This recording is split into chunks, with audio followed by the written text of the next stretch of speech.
ठीक अगर बबुआ बबुनी हो गए तो अलग अलग कुल सोहर वाले भर में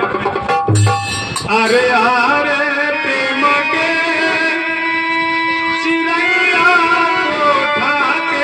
ऊपर बोलिया कोठा के ऊपर बोलिया हो अरे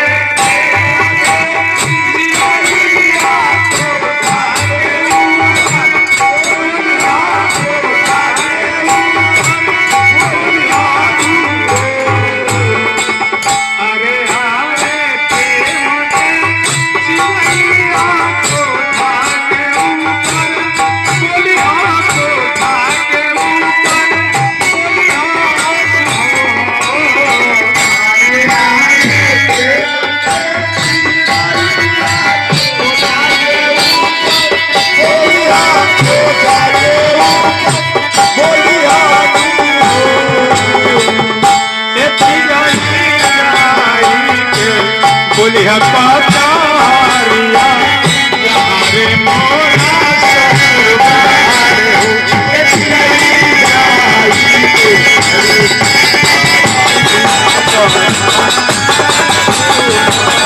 हो ये चिड़ै गाई के बोलिया पातारिया यारे मोरा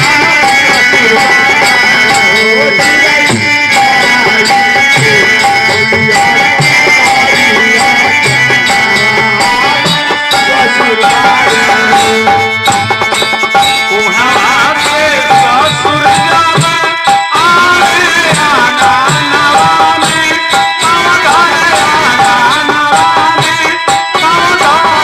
हो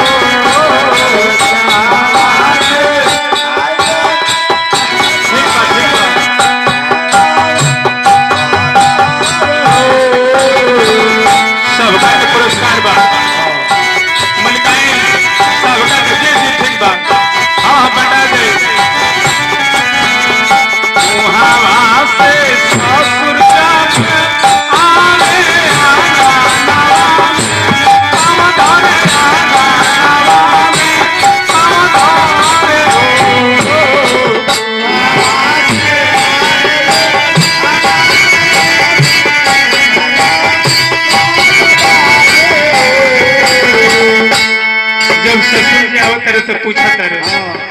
ए बहुआ बना कवन प्राता कइलू पुत्र बना पाएलू ए बहुआ बना कवन प्राता कइलू पुत्र बना पाएलू ए बहुआ बना कवन प्राता कइलू पुत्र बना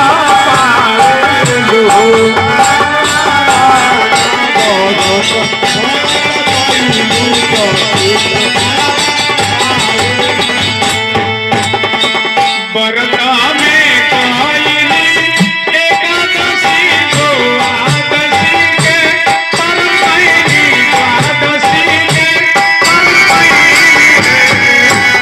बरता में कायनी हे बरता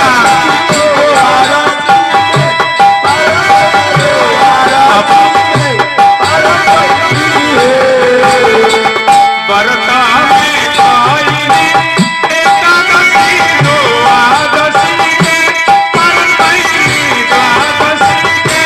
परमैनी हो बरता में कायनी एकादशी द्वादशी के परमैनी द्वादशी के परमैनी हो ए लगना अल्लाह गोसाई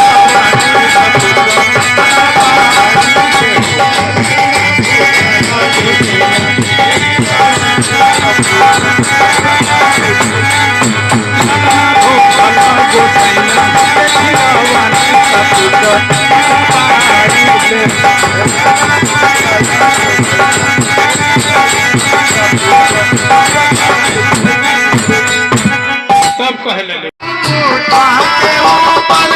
बोलिया कोठा के ऊपर बोलिया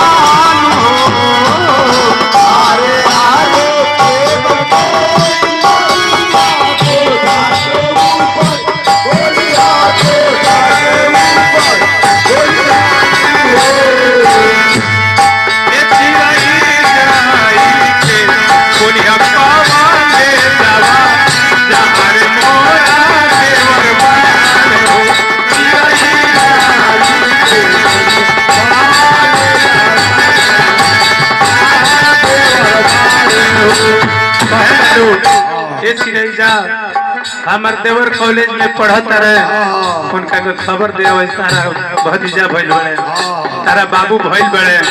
जाके बताया वहाँ वहाँ से देवर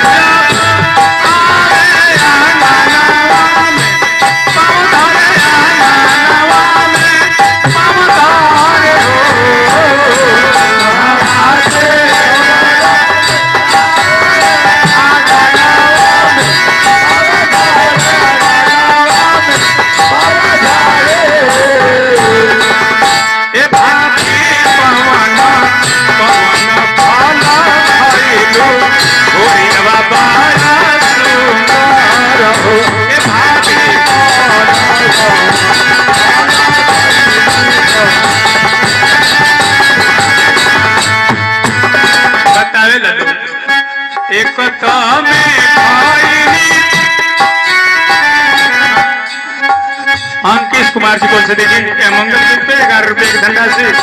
मालिक से कहा था कि घर परिवार पर घर परिवार मंगल में रहो बोल दिया के नाम पर श्री शंकर भगवान की कहे ललो एक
अब रह दिया जा